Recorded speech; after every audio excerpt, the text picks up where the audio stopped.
কাবাবটা দেন। সব আজকের আমার, সব আজকের। এটা আমার বয়স দেওয়া আছে, কেউ যদি প্রমাণ দিতে পারবে 1 লক্ষ টাকা জরিমানা দেবো। চলে আসলাম চকবাজারে, এসে দেখি সেই শিক্ষিত খাসি, মানে ওই শিক্ষিত কাকুটা আর কি। যাই হোক, ওনার সাথে কথা বলার একটু চেষ্টা করি। শিক্ষিত খাসি কত? না না না, আলাদা আলাদা পড়বেন। 1150 টাকা। শিক্ষিত খাসি কোনটা? এটা এই যে শিক্ষিত খাসি 800 টাকা পার পিস। আগে বুঝলেন পরে প্রতি লেগ 600 গ্রাম কাঁচা মাংস। আচ্ছা আচ্ছা, সাথে কি আছে? শুধু এটাই শিক্ষিত খাসির সাথে এটাই? এটা বড় বাপের পোলা। ওইটা কি? ওইটা ওটা বড় বাপের পোলা খায়, 12 আইটেম 12 মশলা। ওইটাও আপনার?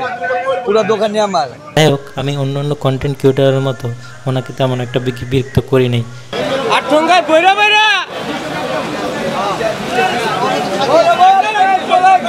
কাস্টমার আলহামদুলিল্লাহ ওনার মোটামুটি ভালো ভালো পরিস্থিতি পেয়ে গেছে।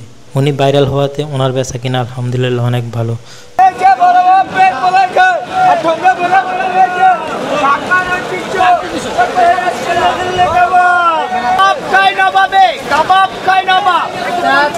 যাই হোক, কাকুর জন্য দোয়া করবেন।